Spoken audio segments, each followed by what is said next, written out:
자, 이제 한국 윤리 마지막 강의가 되겠습니다. 제4장 근대의 사상과 민족 종교 이제 배워볼 텐데요. 여기는 좀 비교적 내용이 좀 가벼워요. 알겠죠? 그래서 너무 큰 부담은 이제 가지실 필요가 없을 것 같고, 내용을 여기도 이제 역시나 역사적인 흐름에 맞추어서 좀 세부적으로 제가 한번 접근을 해드리겠습니다. 알겠죠? 그래서 근대의 사상 언제냐면요. 그러니까 조선 후기가 끝나고 이제 구한말 우리가 이제 어떤 일제의 간섭이라든가 아니면 유럽의 제국주의 열강, 그러니까 식민지 침탈이 이제 주류를 이루던 그런 1차 대전 직전 때의 시기이기 때문에 우리나라 역시 어떤 서양의 침략적인 그런 접근에 의해서 많은 갈굼을 좀 당하던 시기입니다. 그래서 어떤 그 전체의 시대적인 흐름이랑 맞추어서 이제 이 당시 근대 한국에서 이제 우리 민족에서 어떤 윤리 사상들과 종교들이 나왔는가 그런 사상적인 특징들을 한번 쭉 정리를 해보고 이제 한국 윤리 파트를 마무리를 시켜드리겠습니다. 알겠죠?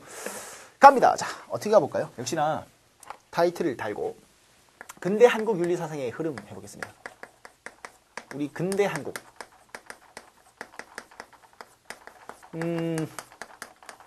시기적으로 본다면 이 근대 한국 윤리, 그러니까 근대는요, 그러니까 엄밀하게 역사적인 접근을 통한다면 갑오개혁 이후입니다. 알겠죠? 1894년 이후부터가 이제 우리 민족 역사에서 근대가 되겠습니다.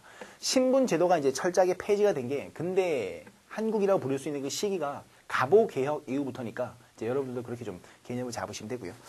자, 똑같이 맥락을 한번 쭉 연결시켜서 내용을 다 한 방에 떠들어 드리도록 하겠습니다. 자, 가보죠. 일단 첫 번째, 갑오개혁 이후 근대가 온다라고 제가 지금 계속 얘기를 하고 있고요. 갑오개혁 이후 이제 어떤 나라가 우리나라 정치에 많이 간섭을 하겠습니까? 이 갑오개혁이라는 건 이제 여러분들이 국사 시간에도 배우겠지만 일본의 간섭이 이제 본격적으로 이루어지는 시기입니다. 일본의 간섭. 물론 역사적인 접근을 좀 더 하면 뭐 러시아, 청나라 되게 좀 다각적인 구도로 살펴볼 필요가 있겠지만 지금은 역사 시간이 아니니까 그죠? 일본의 입장에서만 한번 생각을 해보도록 할게요. 자, 근데 이 갑오개혁이랑 동시에 터진 사건이 하나가 더 있습니다. 그죠? 그게 뭡니까? 동학농민운동이라는 사건이 동년에 터지게 되죠. 1894년에 터지게 되는데요.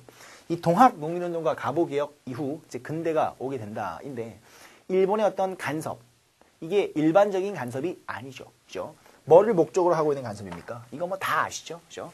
일본이 우리를 이제 식민지 지배하기 위한 침략적인 접근과 그런 침략적인 어떤 상당히 좀 부당한 내정 간섭의 형태를 이루고 있는 게 여기에서 말하는 일본의 간섭입니다. 그래서 이때는 비단 일본만 간섭을 하고 있었던 것이 아니고 다른 수많은 서양 세력들이요. 그러니까 유럽 열강이라고 이제 표현을 할게요. 유럽에서 군사력이 상당히 강했었던 이 당시 전 세계적인 짱들, 영국, 프랑스, 독일, 이탈리아, 네덜란드, 인도, 그리고 동남아시아, 그러니까 그 수많은 유럽 열강들이 인도와 동남아시아 국가들을 전부 다 분할 점령을 하고 있었던 시기입니다. 맞죠? 그리고 중국도 이제 아편 전쟁이라는 사건을 통해서 청나라도 영국한테 상당 부분 접수를 당했던 그런 시기예요.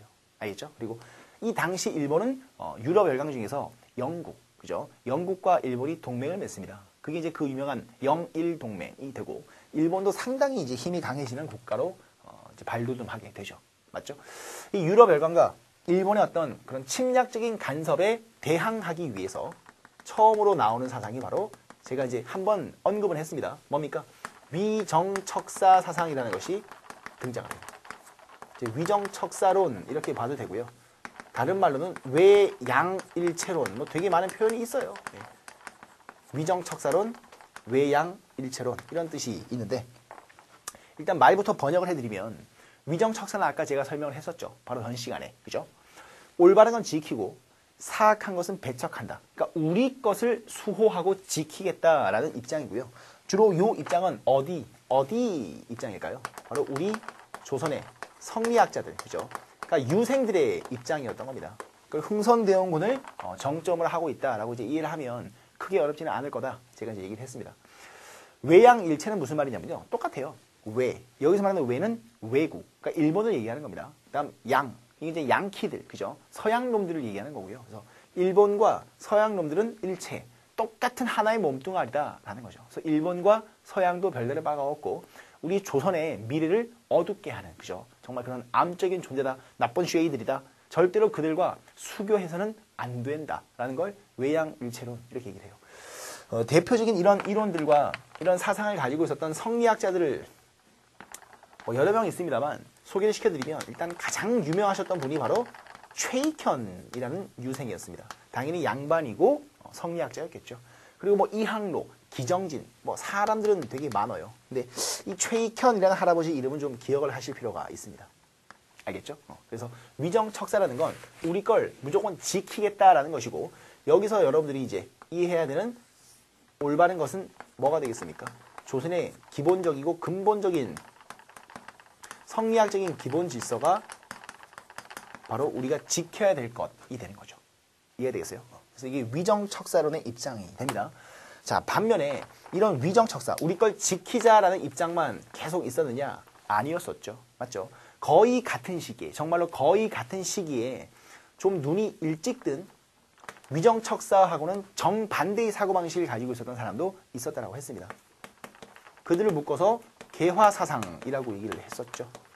개화론 또는 개화사상이요. 자, 근데 한 가지를 더 체크를 하고 할게요.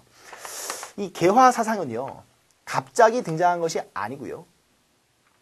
뭔가의 영향을 받아가지고 개화사상이 등장을 한 겁니다. 그리고 위정척사라는 것도 마찬가지예요. 무엇인가가 위정척사 사상이 이제 등장할 수 있도록 강하게 영향을 줬겠죠. 맞죠? 그게 뭐냐면 바로 우리가 이제 저번 시간에 살짝 배웠던 조선 성리학 논쟁의 두 대가, 그죠? 바로 이황과 이이가 되겠습니다. 요 이황의 성리학이 바로 위정척사 사상에 아주 큰 영향을 미치게 돼요. 이해되겠습니까? 반면에 이 개화사상, 서양의 발달된 문물을 우리도 받아들이자라는 이 개화사상은요, 족보를 저기 멀리까지 간다면 요건 이이 선생의 어떤 그 입장을 계승한 걸로 보시는 거예요. 근데 여기에 한 가지가 더 있습니다. 뭐냐면 이 개화사상에 직접적인 영향을 줬었던 사상이 있으니 그것이 바로 당연히 이거겠죠. 그죠? 조선 후기 실학 사상의 영향을 또 이어받은 게 바로 개화사상이에요. 알아먹겠냐? 그럼 내가 가르쳐 주진 않았지만 센스껏 한번 대답을 해봐라. 이황과 이이 이 두 분의 입장 중에서 뭐랄까요? 명분 중심, 정통 중심, 그리고 중국 중심. 이건 이황일까요? 이일까요? 그럼요. 이황이 되겠습니다. 왜냐하면 우리만의 성리학적인 기본 질서를 절대로 우리는 포기할 수 없다. 그러니까 완벽한 정통, 명분론, 그죠? 이쪽이 입각해 있는 게 바로 이황의 성리학이었어요. 그래서 이황의 성리학은 한마디로 제가 요약을 시켜드리면 완벽한 정통적인 명분론입니다. 이해가 되겠어요? 기본적인 오리지널 성리학적인 입장을 끝까지 가지고 가겠다라는 겁니다. 근데 이이는 어때요? 이분도 성리학자긴 하지만 자기 선배인 이황과는 생각이 좀 달라요. 그러니까 이분은 명분론이라기보다는요, 어느 정도는 현실성과 어떤 융통성이라고 할까요? 이런 현실성과 융통성을 가지고 있었던 성리학자가 바로 이이 선생이었어요. 이해되겠죠? 현실적인 측면을 강조한 게 율곡 이이 선생의 특징입니다. 그래서 이 율곡 이이 선생의 성리학적인 입장에서 이제 어떤 모티브를 얻어서 실학 사상이 실제로 등장을 한 것이고요. 이 실학 사상은 현실성은 기본이고 경제적인 유용성과 실용성을 가장 강조한 학문이 바로 실학이었었죠. 맞죠? 그래서 이 실학을 계기로 해서 이제 우리 근대 사상으로 넘어가게 되면 개화 사상으로까지 영향을 미치게 되는 겁니다. 알아먹겠냐? 오케이. 다음, 요 개화 사상도 두 가지로 분류를 시킬 수 있다라고 제가 가르쳐 드렸습니다. 맞죠? 뭐랑 뭡니까? 바꾸려면 옛날 것 전부 다 없애버리고 기왕 바꾸는 거 다 때려 부시고 처음부터 새롭게 다시 가자. 이게 급진개화 사상이었죠. 맞죠? 그러니까 리모델링이 아니고 완전히 집을 철거하고 새롭게 짓는다. 이런 의미였습니다. 그죠? 그러니까 요 급진개화라는 건 성리학적인 우리만의 질서를 인정하는 거예요? 이건 부정하는 거예요? 부정하는 겁니다. 알아먹겠죠? 그래서 급진개화는 완벽한 서양식 그리고 일본식 모델을 이제 삼은 것이죠. 그죠? 대표적인 인물은 누가 있었다고 했었죠? 갑신정변이라는 사건을 일으킨 두 주인공, 그죠? 김옥균 또 박영효라는 신지식인층들입니다. 오케이? 반면에 급진개화하고는 목표는 좀 같지만 스타일이 다른, 그죠? 한 번에 다 바꾸는 건 위험하다. 또 일본 놈들과 서양 놈들이 가지고 있는 게 무조건 다 좋은 건 아니지 않냐? 우리 것들을 근본으로 하고 있으면서, 그죠? 서양의 발달된 문물과 제도, 사상 이런 것들은 우리가 주체적으로 선별 수용하겠다. 이게 바로 급진개화의 반대인 온건개화가 되겠습니다. 요건 이제 명성황후 쪽이라 보시면 될 것 같아요. 알겠죠? 나라 문을 열기는 열되 한꺼번에 옮길 수는 없지 않느냐. 그죠? 온건개화라고 보시면 되고요. 이 명성황후 쪽의 온건개화파, 이들의 사상을 일컫는 다른 표현들이 좀 있는데 요게 주관식으로 많이 나옵니다. 자, 뭐라고 얘기하냐면요. 주로 이렇게 얘기해요. 온건개화파를 동도서기론 이렇게 불러줍니다. 동도서기론이요. 또는 구본신참 뭐 이렇게 얘기하는데 말 뜻을 또 설명해 드릴게요. 자, 동도. 이 동이라는 건 동방이라는 뜻입니다. 그러니까 우리 조선을 얘기해요. 우리 조선이요. 조선의 도덕적인 질서는 유지를 하자라는 겁니다. 그러니까 동방에 우리 조선의 도덕적인 어떤 성리학적인 기본 질서 이거는 잘 지키고 이건 서양을 얘기하겠죠. 그죠? 서양의 기 이건 뭘까? 문물 내지는 이기라는 뜻입니다. 그러니까 서양에 발달된 기술만 우리가 선택적으로 수용해서 우리 동양의 도덕적인 정신에 서양에 발달된 군사 기술과 어떤 뭐 산업 기술 이런 것들을 합친다면 이게 정말 멋진 거 아닐까라고 생각한 게 이쪽 입장이에요. 맞죠? 반면에 갑신정변의 주인공들인 급진개화파는 어때요? 동도도 안 된다는 거예요. 완벽한 무슨 영국식 의회제도, 뭐 민주주의, 선거, 공화정 이런 것들을 추진했던 게 이들입니다. 알아먹겠죠? 그러면 한 가지를 이해하고 넘어가 보죠.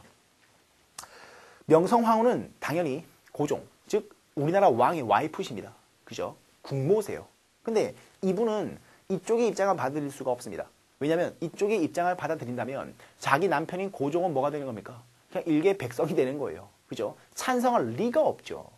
이해되죠? 그래서 김옥균과 박영효 입장에서는 이 급진개화, 자신들의 어떤 뜻을 확실하게 이제 표현하고 또 그것을 이제 성공할 수 있는 방법은 뭐밖에 없는 겁니까?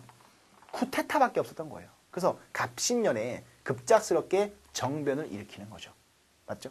성공하나 실패하나? 실패합니다. 3일 만에 끝납니다. 그래서 갑신정변이라는 역사적 사건에 별명이 하나가 있지요. 이게 바로 3일 천하가 되는 겁니다. 3일 만에 이 쿠데타는 실패로 끝나게 돼요. 그리고 급진개화파는 이제 사라지게 되고요. 이 온건개화 중심으로 해서 나라문이 서서히 아주 서서히 열리게 됩니다. 이해가 되시죠? 오케이. 자, 그리고 이게 어디까지 영향을 주는지를 다 정리를 해드릴게요. 자, 일단 요 위정척사 사상이라는 어떤 이 흐름은요. 나중에 우리가 일제 식민지, 그러니까 우리가 일본한테 먹혔을 때 일제 강점기 역사로 들어가도 주권을 회복하기 위해서 여러 가지 노력을 합니다. 근데 요 위정척사, 그러니까 이황의 명분론이 위정척사로. 근데 위정척사가 안 먹히게 되고 우리가 주권을 뺏기게 되죠. 그죠? 1910년 한일합방 이후 우리가 일본의 지배로 들어가게 됩니다. 반드시 우리의 주권을 회복하기 위해서 여러 가지 노력들이 이루어집니다. 그중 여기 위정척사 쪽 계열에서의 흐름은요. 주로 뭐로 이어지느냐? 의병항쟁으로 이루어져요. 의병항쟁이요. 이거 여러분들 국사 시간에 또 배울걸요? 아마 제 기억으로는요. 을사의병도 있고요. 뭐 을미의병도 있고요. 또 뭐 있죠? 정미의병 뭐 이런 것도 있습니다. 그러니까 뭐 유생들, 양반들, 뭐 승려들, 일반 백성들, 농민들 할 것 없이 우리가 이제 빼앗긴 주권을 회복하기 위해서 일본 군인들과 실제로 이제 맞서 싸웠던 그런 의병 항쟁들이 이제 요때 등장을 하게 되는 겁니다. 그래서 요 의병 항쟁, 그죠? 항일 의병 투쟁 뭐 이렇게 얘기하는데 일본에 이제 대항했었던 의병 항쟁의 그런 역사적인 어떤 흐름으로만 본다면 이 위정척사론의 연결선으로 보시면 되는 거예요.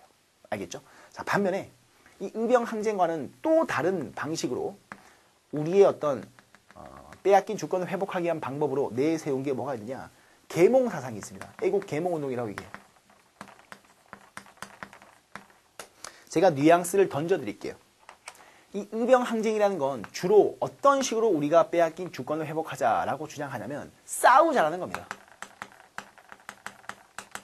아니 뭐 고민할 거 뭐 있냐. 그냥 우리가 뺏겼으니까 우리도 똑같이 군대 같은 거 만들어서 병사 집단 이런 거 만들어서 우리도 같이 싸워가지고 빼앗긴 주권을 이제 다시 되찾아오자. 상당히 터프한 스타일이 이쪽입니다.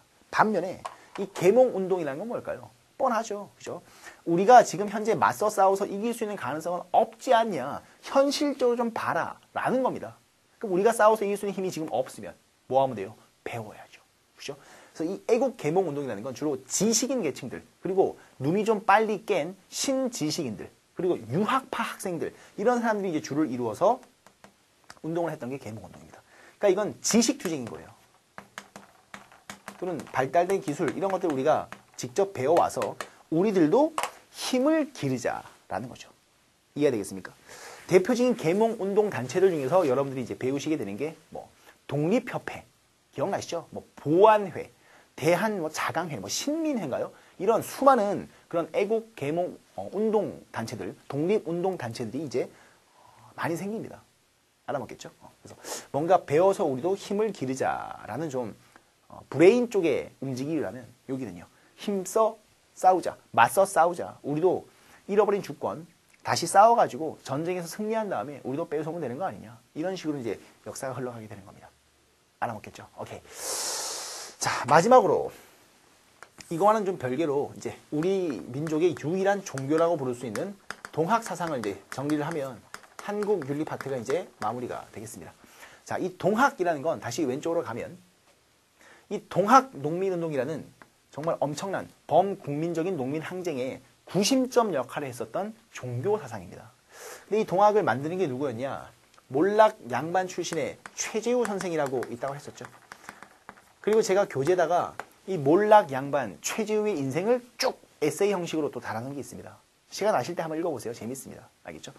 그래서 이 최재우 선생이 이제 동학이라는 걸 만드는데요. 만드는 방식이 조금 골 때린다라고 제가 했었죠. 일단은 우리 민족 고유 사상 중에서 경천사상이라는 게 있습니다. 경천사상이요. 이건 하늘을 공경한다, 하늘을 우러러본다 라는 뜻입니다. 다소 좀 뭐랄까 유교식 마인드도 들어가 있는 거죠. 뭐 이런 말들 많이 하잖아요. 하늘이 두렵지도 않느냐, 이런 천벌받은 새끼, 이런 말 들어봤죠. 그죠? 하늘을 단순한 하늘이라고, 맑고 높고 푸른 하늘 이렇게 바라보는 것이 아니고 어떻게 보는 겁니까? 어떤 도덕적인 의미가 있는, 무슨 신, 오 마이 갓 그런 의미는 아니고요. 뭐예요? 뭔가 도덕적인 주제자가 있는 그런 어떤 인격적인 존재로 바라본 건 사실이에요. 하늘에 대해서. 이해되겠죠? 하늘을 우러러 한 점 부끄러움이 없기를, 전부 다 그런 의미입니다. 오케이죠? 그래서 경천사상, 이건 우리 민족의 어떤 고유 사상이라고 보시면 될 것 같고요. 이 경천사상에 뭐를 가미시키는 거죠? 공자 선생님의 좋은 거, 육아의 장점을 흡수합니다. 다음 석가모니 할아버지의 좋은 거, 불교 사상의 좋은 점을 또 다 갖다 베낍니다. 막말로. 그리고 마지막 노자와 장자 선생님의 가르침, 도가 사상의 좋은 점도 전부 다 믹스, 짬뽕, 조화시켜가지고 만든 게 동학입니다. 그러니까 뭐 우리만의 독특한 종교라고 얘기를 하기에는요, 좀 창피한 수준이고요. 근데 뭐 어쨌거나 백성들의 입장에서는요, 상당히 매력적인 우리 민족의 종교로 나왔던 게 동학입니다. 알겠죠? 자, 그러면 이것도 민족 종교니까 엄연히 교리가 있겠죠. 그 교리가 담겨져 있는 책이 이런 책들이 있습니다. 동경대전, 용담유사, 무슨 무협지 소설 같은데 이건 뭐냐? 동학의 바이블입니다. 그러니까 동학이라는 종교가 가지고 있는 성경책 같은 것들이에요. 기본 경전이겠죠. 물론 이분이 만든 건 아니고요. 2대 교주 중에서 최시형이라는 동학의 제2대 교주가 있습니다. 그때 가서야 이런 기본 경전이 이제 교리가 체계화가 되고 완성이 되는 겁니다. 알겠죠? 근데 더 중요한 건 뭐냐면요. 이 동경대전과 용담유사에 들어가 있는 가장 중요한 제1의 교리, 그리고 동학사상의 기본 정신을 한마디로 표현할 수 있는 제1의 교리가 있으니 그걸 뭐라 부르느냐? 이렇게 부릅니다. 이건 무조건 외우셔야 돼요. 바로 인내천사상, 이렇게 얘기를 합니다. 자, 인, 사람 인이겠죠. 천은 뭘까요? 하늘이겠죠, 뭐. 그럼 한자로 이 내가 뭐냐면, 이거 한 번만 써드릴게요. 이렇게 써요, 그냥. 네요. 좀 덜 휘었다. 이렇게 씁니다. 네. 이건 뜻이 뭐게요? 접속사입니다. 뭐, 그래서, 그리고, 그러므로 라는 뜻이에요. 뭐, so 라고 할게요. 그럼 어떻게 번역하면 되죠? 사람이 그래서, 사람이 그리고, 사람이 곧 하늘이다 라는 뜻입니다. 알아먹겠냐? 그러면 하늘이라는 개념을 어떻게 이해를 하면 되냐? 이 하늘이라는 건 높은 하늘, 중간 하늘, 낮은 하늘 이런 말 없죠. 하늘은 전부 다 똑같은 하늘입니다. 그래서 여기서 의미하는 하늘이라는 건 바로 평등이라는 의미를 가지고 있어요. 그래서 사람이 곧 하늘이기 때문에 사람도 높은 양반, 중간적인 중인, 아주 천박한 천민, 쌍놈 이런 구분을 할 수가 없다라는 겁니다. 그러니까 인내천이라는 건 사람이 곧 하늘이고 하늘은 곧 평등이므로 이 인내천이라는 게 보여주는 가장 중요한 포인트는 뭡니까? 그럼요. 만민 평등 사상이에요. 그러니까 좀 어려운 말로 바꿔드리면 사회평등주의입니다. 모든 인간은 태어날 때부터 하늘로 태어난다라는 것은 결국 뭐예요? 신분의 구별을 하지 마시오라는 뜻이죠. 이해되겠죠? 그래서 이걸 반봉건이라고 얘기하는 거예요. 여기서 말하는 봉건은 봉건적인 신분 질서를 의미하는 겁니다. 알겠죠? 뭐 유럽에서는 귀족과 노예의 구분, 뭐 중세 영주와 농노의 구분 이런 신분적인 구분이 있었다면 우리도 조선시대 때 그죠? 양반과 천민의 신분적인 구분이 있었죠. 그런 봉건적인 신분 질서에 반대하는 사상이라는 뜻입니다. 모든 인간들은 전부 다 평등하다. 만민 평등 사상 또는 사회 평등주의 이런 것들을 표방했던 게 바로 동학이라는 종교였어요. 자, 그러면 당연히 누구한테 환영을 받을 수밖에 없습니까? 당연하죠. 농민들한테 환영을 받을 수밖에 없어요. 이해되죠? 그래서 백성들 중심으로 이제 강력한 지지층을 이끌어냈던 게 바로 동학입니다. 그래서 이 동학이라는 종교의 기본적인 교리 이런 것들을 등에 업고 이 동학 농민운동이 터지게 되는 거죠. 목적은 단 하나였습니다. 신분 해방이었어요.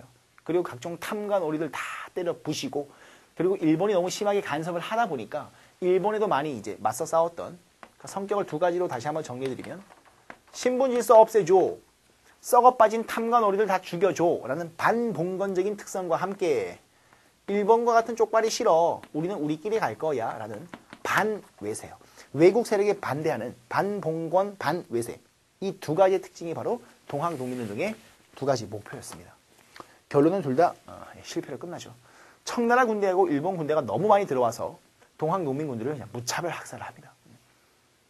뭐 당연히 고종 입장에서는요, 뭐 농민 반란이니까 진압을 해야겠죠. 근데 우리 조선 정부군, 그러니까 우리 조선의 국군만으로는요, 이 동학농민운동을 진압할 수 있는 능력이 없었습니다. 왜냐? 농민들이 싸움을 잘해서 그게 아니죠. 규모가 상상을 초월했기 때문이에요. 모든 농민들이 들고 일어나는 겁니다. 당연히 군인보다는 농민들이 많겠죠, 수적으로. 그러니까 방법이 없으니까 고종과 명성 황후가 도움을 요청하는 겁니다. 누구한테? 또 청나라한테 요청을 하는 거예요. 그래서 청나라 군대와 그때 일본 군대가 같이 들어와서 전쟁이 벌어집니다. 그게 바로 그 유명한 청일 전쟁이죠. 이것 때문에 터지는 거예요. 동학농민운동 때문에. 누가 이기게? 일본이 이깁니다. 만약에 청나라가 이겼다면 이런 역사는 오지 않았겠죠. 일제강점기라는 역사가 왜 오겠습니까? 그죠? 청나라가 패배를 하고 일본이 압승을 하게 됩니다. 그래서 우리는 이제 일본의 식민지로 떨어질 수밖에 없던 거죠. 이해는 되시죠? 오케이. 근대 한국 윤리는 총 세 가지였습니다. 다시 한번 해보면 동학 농민운동의 구심점이었던 동학, 우리 민족의 유일한 종교를 배워봤고요. 그 다음에 이황과 이의 성리학적인 입장이 쭉 연결이 되면서 영향을 줬었던 위정척사, 그리고 개화사상 이렇게 있었고요. 위정척사는 나중에 뭐로 영향을 줍니까? 항일 의병투쟁, 뭐 더 나아가서는요, 나중에 무슨 무장 독립전쟁 뭐 이런 것들도 나옵니다. 그러니까 맞서 싸우자. 일본군과 맞서 싸워서 우리가 빼앗긴 주권을 다시 되찾자라는 무력 항쟁의 어떤 흐름으로 이어진다면 이황과 정약용으로 대표가 되는 이 실학 사상의 영향을 받은 게 개화파죠. 이 개화파는 이제 급진개와 온건개화 이렇게 두 가지로 갈리고 급진과 온건의 차이점, 그죠? 한 번에 다 바꾸든가 아니면 우리 걸 기본으로 해서 서양에 발달된 것만 싹싹 받아들이든가 이 두 가지 흐름으로 갔었는데 승자는 누구? 온건개화가 승자가 되는 겁니다. 그리고 나중에는 애국 계몽운동, 뭐 실력 양성운동 이런 우리 민족의 역량과 자질과 어떤 경제적인 수준, 뭐 돈 이런 것들을 벌고 우리도 힘을 키워서 일본과 나중에 맞서 싸울 수 있는 여건이 된다면 그때 싸워가지고 주권을 회복하는 게 맞는 방법이 아니냐 이런 식으로 역사가 쭉 이제 흘러가게 되는 거예요. 물론 우리가 이제 민족 해방, 광복은 우리 힘으로 이제 못합니다. 그죠? 미국의 도움 때문에 우리는 뭐 이렇게 얘기하면 좀 문제가 될 수 있겠지만 어부지리로 우리 대한민국은 이제 주권 회복을 하게 되고 일본의 2차 대전 패망 때문에 일본이 무조건 항복을 함으로써 우리는 좀 반사 효과로 독립이라는 결과물을 어처구니 없이 쟁취를 하게 됩니다. 맞죠? 그리고 김구 선생과 이승만 박사의 운명이 이제 동시에 바뀌게 되면서 나라 꼴이 말이 아니게 되죠. 그죠? 너무 많이 났네요. 동학의 기본 교리까지 정리하시면 완벽하게 한국 윤리 사상은 정리가 다 된다라고 보시면 되겠습니다. 알겠죠? 오케이. 자, 한국 윤리까지 지금 챕터를 마무리를 했고요. 이제 다음 시간은 이제 우리 독학사 국민윤리의 마지막 주제가 되겠습니다. 제3부 민주주의론이라고 해서 여기는 정치라고 보는 게 좀 더 가깝다라고 얘기를 했죠. 그죠? 그래서 여기는 내용이 좀 복잡하고 어려운 내용들이 좀 있다 보니까 이제 제가 4강으로 잘라서 아니면 이제 진행되는 거 봐서요. 한 3강으로 자를 수 있으면 3강으로 자르고 문제풀이를 제가 2강으로 할 수 있는 그런 여건이 되면 문제를 제가 좀 더 풀어드리는 게 오히려 실질적으로 많이 도움이 될 것 같기도 하고요. 그건 제가 유연성 있게 알아서 하겠습니다. 그냥 따라오시면 됩니다. 알겠죠? 자, 다음 시간 제3부 민주주의론에서 찾아뵙도록 하고요. 저는 이제 여기서 물러가도록 하겠습니다. 한국윤리까지 지금 왔습니다. 그리고 복습하는 거 잊지 마시고요. 알겠죠? 이만 물러갑니다. 수고하셨습니다.